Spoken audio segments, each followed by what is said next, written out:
Ideologi. Selamat datang teman-teman yang berpikiran terbuka. Pertama-tama saya ucapkan terima kasih karena Anda telah berkenan membuka video saya kali ini. Pada video saya kali ini, saya akan membahas mengenai ideologi. Hal ini disebabkan karena akhir-akhir ini seringkali kita mendengar kalimat yang kurang lebih seperti ini. Ideologi mereka bukan ideologi Pancasila. Kamu pasti penganut ideologi liberalisme. Kemudian ada lagi, kamu komunisme atau ideologi komunisme tidak boleh timbul lagi. Itu ideologi terkutuk, itu ideologi terlaknat, dan lain sebagainya. Kalimat-kalimat tersebut tentu sudah akrab di telinga kita. Namun sebenarnya apa itu ideologi? Secara etimologis, ideologi berasal dari bahasa Yunani, yaitu kata idea dan logos, di mana idea berarti gagasan, konsep, atau pengertian dasar. Sedangkan logos berarti ilmu. Dari hal ini, maka dapat kita pahami bahwa secara harfiah, ideologi dapat dimaknai sebagai ilmu tentang ide. Namun, agar lebih mudah dalam memahami, ideologi dapat kita definisikan sebagai kumpulan ide-ide dasar, gagasan, kepercayaan, dan keyakinan yang sistematis yang mengarahkan tingkah laku orang dalam berbagai bidang kehidupan dengan maksud atau tujuan mewujudkan cita-cita yang ingin dicapai dalam kehidupan suatu bangsa.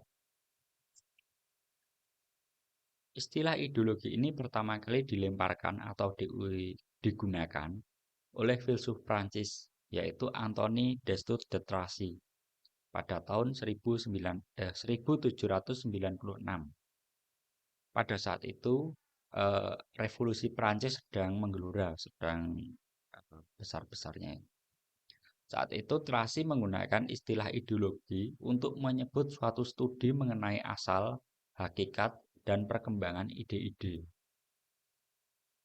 Akan tetapi, tidak semua kumpulan ide dapat disebut sebagai suatu ideologi. Suatu kumpulan ide dikatakan sebagai ideologi jika setidaknya memiliki sifat. Pertama, ide-ide tersebut berasal dari pemikiran yang mendasar dan juga rasional. Kedua, harus memancarkan sebuah sistem yang mengatur kehidupan bermasyarakat. Dan yang ketiga, itu harus memiliki metode bagaimana gagasan atau ide tersebut akan diterapkan, disebarkan, dan dipertahankan eksistensinya. Contoh, kapitalisme dan komunisme itu dapat disebut suatu ideologi. Sedangkan kumpulan ide mengenai wanita atau cara memahami wanita itu tidak bisa dikatakan sebagai sebuah ideologi. Karena dalam penyusunannya tidak terlalu perlu pemikiran yang mendasar, menyeluruh, dan juga rasional. Lalu kumpulan ini hanya memancarkan bagaimana kita memahami wanita, tidak memancarkan sebuah sistem atau gambaran bagaimana kehidupan masyarakat akan diatur atau berjalan. Berbeda dengan kapitalisme dan liberalisme. Kapitalisme dan komunisme. Jika kita lihat sejarah atau proses penyusunannya, kita akan melihat bagaimana kompleksnya pertimbangan-pertimbangan dalam menyusun hal tersebut, ide-ide ini. Mulai dari pertimbangan mengenai aspek sosial hingga mungkin aspek psikologis manusia. Kemudian dapat kita lihat juga pada ideologi kita saat ini, yaitu Pancasila. Pancasila bisa dikatakan sebuah ideologi karena Pancasila digali dari kehidupan bangsa Indonesia sendiri, sejarahnya dan budayanya. Kemudian cara berpikir dan penyusunannya juga rasional. Pancasila juga memancarkan sebuah sistem yang mengatur kehidupan bermasyarakat, yang dalam konteks ini dapat kita lihat bahwa Pancasila mengatur bahwa warga negara Indonesia haruslah beragama, menjunjung tinggi harkat dan martabat manusia, lalu bersatu sebagai masyarakat Indonesia yang meninggalkan sifat sukuisme. Lalu selanjutnya, Pancasila juga bisa menyesuaikan perkembangan zaman. Hal ini dapat kita lihat bahwa Pancasila masih relevan hingga saat ini, tahun 2023. Sedangkan Pancasila sendiri disusun pada tahun 1945 yang jika kita lihat dari saat ini ke proses penyusunannya itu sudah berlangsung cukup lama. Kembali lagi ke masalah mengenai ideologi. Secara umum, ideologi dibagi menjadi dua, yaitu ideologi terbuka dan juga ideologi tertutup. Suatu ideologi dikatakan sebagai ideologi tertutup jika pandangan atau ide-idenya itu dianggap kebenaran mutlak yang tidak boleh dipersoalkan lagi dan harus diterima sebagai suatu eh, kumpulan ide, suatu gagasan yang sudah jadi dan wajib dipatuhi.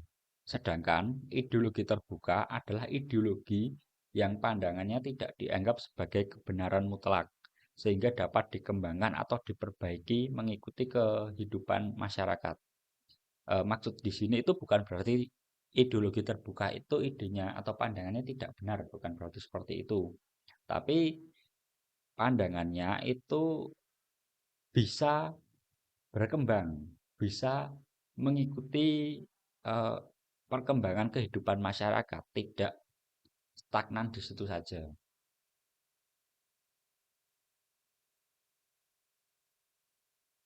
Kemudian nilai-nilai ideologi terbuka atau cita-cita dari ideologi terbuka itu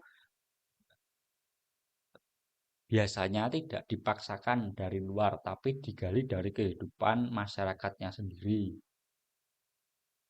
Itu sederhananya. Ideologi terbuka itu hanya berisi nilai-nilai dasar, dan untuk penerjemahannya atau pengimplementasiannya selalu bisa dipertanyakan dan berkembang mengikuti nilai-nilai dan prinsip moral yang berkembang di masyarakat. Lalu bagaimana kita mengetahui suatu ideologi itu termasuk ideologi terbuka atau tertutup? Untuk mengetahui hal tersebut dapat kita lihat eh, ideologi tersebut cirinya seperti apa. Karena ideologi tertutup mempunyai ciri sendiri dan ideologi terbuka juga mempunyai ciri sendiri. Ideologi tertutup itu mempunyai ciri dia bersifat dogmatis dan a priori, lalu tidak bersumber dari masyarakat atau bangsa itu sendiri. Kemudian ideologi ini biasanya selalu dipropagandakan dan pemimpin pemimpin tempat ideologi ini diterapkan itu biasanya cenderung bersifat otoriter. Sedangkan ideologi terbuka itu mempunyai ciri tidak bersifat totaliter. Ideologi ini tidak diciptakan oleh negara atau sekelompok orang, tapi ditemukan oleh masyarakatnya sendiri. Kemudian isinya itu berisi nilai-nilai dasar, tidak bersifat operasional. Lalu menghargai perbedaan. Untuk contoh-contoh ideologi yang dapat diklasifikasikan sebagai ideologi tertutup itu ada komunisme, Marxisme-Leninisme, agama, dan fasisme.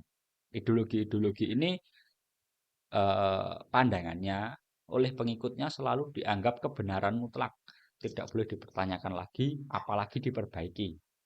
Sedangkan ideologi-ideologi terbuka itu contohnya ada Pancasila dan liberalisme. Terlepas dari itu termasuk ideologi terbuka atau ideologi tertutup, ideologi mempunyai fungsi. Pertama sebagai orientasi dasar. Maksudnya ideologi dapat digunakan sebagai dasar untuk mengetahui dan memahami dalam membentuk suatu norma atau tujuan yang dikehendaki. Mudahnya coba kita lihat kita ambil contoh ideologi liberal. Seperti yang kita ketahui, ideologi liberal itu ideologi yang menekankan pada kebebasan individu. Nah, penekanan ini itu dijadikan dasar untuk membentuk norma-norma atau aturan atau undang-undang yang akan diberlakukan sehingga norma dan peraturan yang muncul dan berlaku itu tidak asal-asalan, ada dasarnya. Kurang lebih seperti itu. Kemudian fungsi yang kedua, membentuk identitas suatu kelompok atau bangsa. Ideologi yang dianut suatu bangsa itu bisa menjadi sebuah identitas. Contohnya Amerika. Amerika itu penganut liberalisme, dan itu telah menjadi identitas dari Amerika, yaitu Amerika adalah negara bebas. Ini bukan omong kosong, fakta di lapangan. Jika kita berbicara mengenai kebebasan, mengenai HAM, tidak sedikit dari kita yang langsung merujuk ke Amerika. Hal ini membuktikan bahwa ideologi yang dianut suatu negara dapat menjadi identitas dari suatu negara tersebut. Lalu fungsi yang ketiga, sebagai panduan hidup. Ideologi dapat digunakan sebagai pandangan hidup karena ideologi menawarkan suatu tujuan. Ada sesuatu yang hendak dicapai. Dan biasanya di dalamnya juga terdapat suatu langkah-langkah atau metode yang dapat diikuti untuk mewujudkan apa yang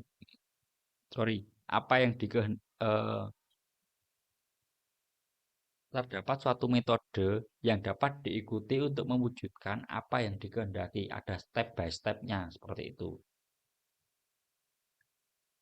Lalu fungsi yang keempat, ideologi dapat digunakan untuk mengintegrasikan berbagai macam aspek kehidupan.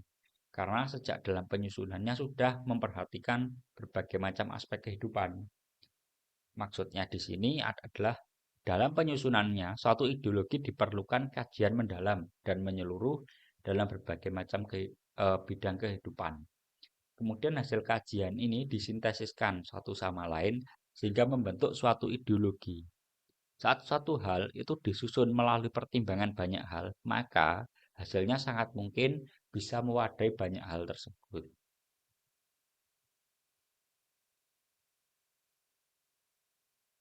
Contohnya dapat kita lihat pada Pancasila. Dahulu kala, para penyusun ideologi ini dalam menyusunnya tidaklah asal. Mereka mempertimbangkan keragaman di Indonesia. Kemudian hasil pertimbangan itu disusun atau disintesiskan sehingga terbentuk Pancasila yang kita ketahui saat ini. Ini saya tidak omong kosong, cermati saja tiap sila dalam Pancasila. Di sana nanti Anda akan mendapati atau Anda akan menemui fakta bahwa tiap sila itu menggambarkan kekuatan atau keberagaman masyarakat Indonesia. Namun kerennya, hebatnya para pembuatnya, sila-sila yang mencerminkan keberagaman di Indonesia ini dapat berhubungan satu sama lain atau bisa disebut juga saling menjiwai dan saling dijiwai.